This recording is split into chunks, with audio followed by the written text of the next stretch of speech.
Dnes mám pro vás byt v posledním patře v cihlovém domě v Ostravě. A proč je Ostrava super místo pro život, se za chvíli dozvíš.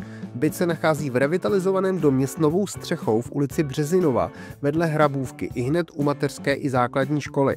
Byt má navíc vlastní oplocenou zahrádku, je ve 3. nadzemním podlaží a nikdo vám tak nebude dupat na hlavu a ty výhledy vás neomrzí.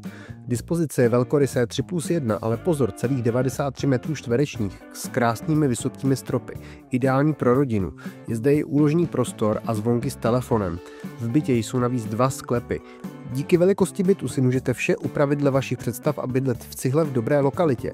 A teď proč je Ostrava top místo pro život? Kousek to máte do Polska a Beskyd, 8 hodin do Chorvatska, 5 minut od bytu je aréna Vítkovice, Ostrava má jediné letiště s vlakem až k terminálu, dále největší koupaliště ve střední Evropě, industriální turistiku a plánuje se zde největší mrakodrap v ČR. Takže Ostrava jede. Máš zájem o super byt? Napiš prohlídka do komentáře.